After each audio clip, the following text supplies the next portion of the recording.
বঙ্গে হাতে গোনা আর মাত্র একটি বছর, তারপরেই বিধানসভা নির্বাচন। তার ঠিক আগে, গত দুদিন আগে আমরা দেখলাম যে বঙ্গ বিজেপিতে আবারও ভাঙনের সৃষ্টি হলো। বঙ্গ বিজেপিতে আরো এক বিধায়ক তিনি বিজেপি ছেড়ে তৃণমূল কংগ্রেসে যোগদান করলেন। শুধু বিধায়ক বললেই ভুল হবে, তিনি ছিলেন এ রাজ্যের বিরোধী দলনেতা, বিজেপির হত্যাকর্তা শুভেন্দু অধিকারীর গড়েরই অর্থাৎ তারই জেলার একজন বিধায়ক, তাপসী মণ্ডল, যিনি হলদিয়ার বিজেপি বিধায়ক। বেশ কিছুদিন ধরে আমরা লক্ষ্য করেছিলেন অনেকেই যে সেই জেলার সাংসদ অভিজিৎ গঙ্গোপাধ্যায়ের সঙ্গে এই বিধায়কের একটা ঠান্ডা লড়াই চলছিল। তা ক্রমশ প্রকাশ্যে আসে যখন একটা শ্রমিক ইউনিয়নের সভায় এই বিষয়টা পরিষ্কার বা প্রকাশ্যে আসে। এরপর থেকেই পরস্পর বিরোধী বেশ কিছু মন্তব্য শোনা গেছিল তাদের মধ্যে। তারপর থেকেই জল্পনার উস্কে উঠেছিল যে তিনি কি বিজেপি ছাড়বেন, যোগ দেবেন কি অন্য কোনো দলে। তারপরেই গত দুদিন আগে তিনি তৃণমূল কংগ্রেস ভবনে অরূপ বিশ্বাসের হাতে পতাকা নিয়ে তিনি তৃণমূল কংগ্রেস দলে যোগদান করলেন। যে বিষয় নিয়ে আজকে আমাদের এই প্রতিবেদন তা হচ্ছে বিজেপির ৭৭ বিধায়কের মধ্যে সংখ্যা কমতে কমতে এখন এসে দাঁড়িয়েছে মাত্র ৬৫-তে, মানে কতটা কমে গেছে। এবং যা সূত্র মারফত খবর, আরো কমতে চলেছে বিধায়ক সংখ্যা। শুভেন্দুগড়ে মেদিনীপুর, সেখানেই হলদিয়ার বিধায়ক তাপসী মণ্ডলের পরে আরো কিছু বিধায়ক দু একজন, তারাও কিন্তু নাকি তৃণমূলের দিকে পা বাড়িয়ে রয়েছে। সবটাই জানাবো বিস্তারিত আজকের প্রতিবেদনে। আপনারা দেখছেন N24 টিভি আর আপনাদের সঙ্গে আমি প্রতিবেদক সাজিদ। হলদিয়ার বিধায়ক তাপসী মণ্ডল বিজেপি বিধায়ক, তিনি তৃণমূল কংগ্রেসে যোগদান করলেন। আর তারপর থেকেই সূত্র মারফত শোনা যাচ্ছে আরো বিধায়ক তৃণমূলের দিকে পা বাড়িয়ে রয়েছে। এমনি বিজেপির ৭৭ আসনের মধ্যে এখনো পর্যন্ত কমতে কমতে ৬৫ আসনে এসে দাঁড়িয়েছে। শোনা যাচ্ছে আরো দুজন বিধায়ক এই চলতি মাসেই তৃণমূল কংগ্রেসে যোগ দিতে পারে।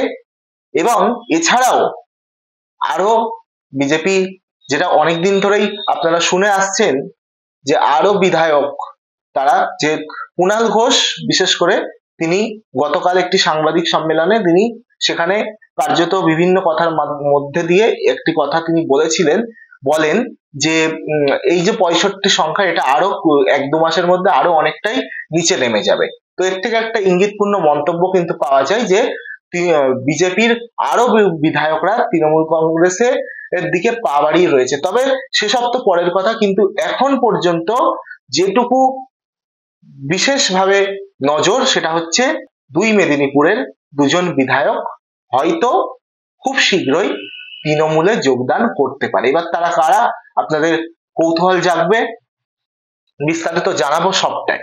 তার আগে একবার শুনে নিন বিধায়ক তাপসী মণ্ডল তিনি তৃণমূল কংগ্রেসে যোগদানের পরে ঠিক কি বলছেন। আজকের প্রগতিশীল এই বাংলার মাটিতে যেভাবে বিভাজনের রাজনীতি চলছে, আমরা দেখছি যে সেই বিভাজনের রাজনীতি বাংলার মানুষ প্রত্যাখ্যান করেছে। কারণ মানুষকে সঙ্গে নিয়ে মানুষের উন্নয়নে কাজ করাই আমাদের ধর্ম, আমাদের কাজ। সেই বিভাজনের রাজনীতি আমার পক্ষে মেনে নেওয়া কঠিন থেকে কঠিনতর হচ্ছিল। বিভিন্নভাবে তার প্রতিবাদ করার পরেও তার কোনো পরিবর্তন হয়নি এবং সেভাবেই বাংলার মাটিতে বিভাজনের রাজনীতি চলছে। বিধায়কের বক্তব্য আপনারা শুনলেন। এই বিধায়ক তৃণমূল কংগ্রেসে যোগ দেওয়ার পরে সেই জেলারই বিজেপির শুভেন্দু অধিকারী, তারই তো জেলার বিধায়ক, তিনি কি বলছেন জানেন? তিনি বলছেন যে এইসব বিধায়ক যাবাই তিনি কোনো পাত্তাই দিচ্ছেন না, ঠিক যেমনটা বিভিন্ন সময় তিনি করে থাকেন। তিনি এই সমস্ত বিষয়ে পাত্তা তেমন দেন না, কিন্তু মনে মনে চিন্তা তার একটা থাকে যে এইভাবে একের পর এক বিধায়ক তার দল থেকে বেরিয়ে যাচ্ছে। একজন বিরোধী দলনেতা তিনি মিডিয়ার সামনে যাই বলুক না কেন, ভিতরে ভিতরে তার কিন্তু চিন্তাটা অবশ্যই থাকে। এবারে চলুন বেশি বক্তব্য বেশি কথাবার্তা না বলে, ওই যে প্রথমে বলেছিলাম সূত্র মারফত জানা যাচ্ছে নাকি দুই বিধায়ক খুব শীঘ্রই তৃণমূলে যোগদান করবেন। কারা তারা একটু, হয়তো আমি সরাসরি সেইভাবে বলাটা অবশ্যই ঠিক না, কারণ এটা যেহেতু সূত্র মারফত, তো সেই হিসাবে এটা মিলতেও পারে নাও মিলতে পারে, একটা আভাস আপনাদেরকে জানাতে পারি, হলেও হতে পারে। তো চলুন প্রথমে এইটা জানার জন্য আমাদেরকে দেখতে হবে যে এই যে মেদিনীপুর জেলা, এখানে দুটি লোকসভা কেন্দ্র, এক হচ্ছে কাথি আর এক হচ্ছে তমলুক। প্রথমে একটু কাথি লোকসভা কেন্দ্রের দিকে যদি আমরা নজর রাখি, কাথি লোকসভায় 7টি বিধানসভা, সেই বিধানসভাগুলোর দিকে যদি একবার নজর রাখা যায় তাহলে দেখা যাবে এই যে কাথি লোকসভা কেন্দ্র, সেই লোকসভা কেন্দ্রে 7 বিধানসভার মধ্যে চণ্ডীপুর, পটাশপুর, কাথি উত্তর, কাথি দক্ষিণ, ভগবানপুর, খেজুরি, রামনগর। তো এই যে বিভিন্ন 7টি বিধানসভা আসন, তার মধ্যে আপনারা এই যে কাথির ক্ষেত্রে দেখবেন যে 3টি আসন তৃণমূল কংগ্রেস জিতেছিল 2021-এ, মানে ওখানে বিধায়ক ছিল তৃণমূলের বিধায়ক, যেটা হচ্ছে সোহম চক্রবর্তী চণ্ডীপুরের বিধায়ক তৃণমূল কংগ্রেস থেকে, আর পটাশপুরে উত্তম বারিক তৃণমূল কংগ্রেস থেকে, আর রামনগরে অখিল গিরি তিনিও তৃণমূল কংগ্রেস থেকে। বাকি যে 4 আসন, যেটা হচ্ছে কাথি উত্তর, কাথি দক্ষিণ, খেজুরি আর ভগবানপুর, এই 4 আসনে যথাক্রমে বিজেপির বিধায়করা রয়েছেন, যেমন সুমিতা সিনহা, রবীন্দ্রনাথ মাইতি, শান্তনু প্রামাণিক, অরূপ কুমার দাস, এই 4 বিজেপির বিধায়ক। এবার এই যে কাথি লোকসভা কেন্দ্র, এই লোকসভা কেন্দ্রের যে 4 বিজেপি বিধায়ক এবং টোটাল হচ্ছে 3 তৃণমূল কংগ্রেসের বিধায়ক।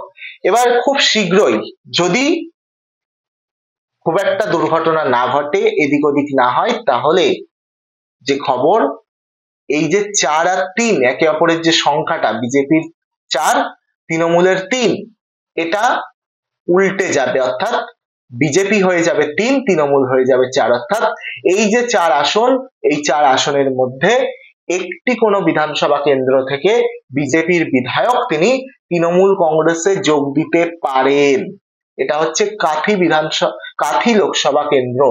এরপরে যে লোকসভা কেন্দ্র মেদিনীপুরের তমলুক, সেই তমলুক আসনেও কিন্তু 7 বিধানসভার মধ্যে তমলুক রয়েছে একটি বিধানসভা, পাঁশকুড়া পূর্ব রয়েছে, ময়না রয়েছে একটি বিধানসভা, নন্দকুমার একটি বিধানসভা, মহিষাদল, তারপরে হলদিয়া, তারপরে নন্দীগ্রাম।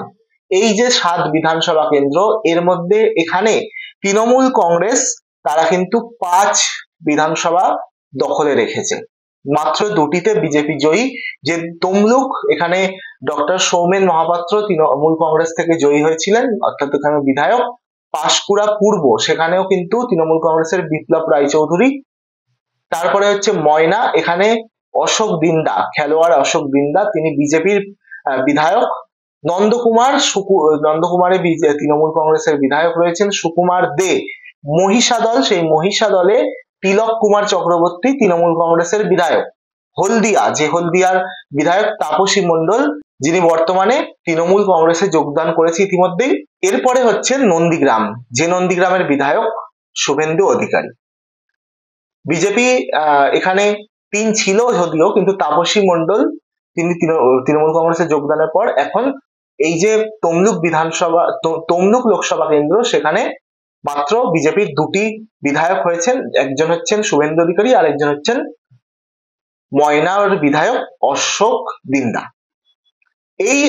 এই যে তমলুক থেকেও কিন্তু যা খবর রয়েছে, যদি এদিক ওদিক না হয়, তাহলে এখান থেকেও কিন্তু কোনো এক বিজেপি বিধায়ক তৃণমূল কংগ্রেসে যোগদান করবে। ইতিমধ্যেই এখানকার এক বিজেপি বিধায়ক যোগদান করে গেছেন সম্প্রতি, আমরা সকলেই জানি, তাপসী মণ্ডল।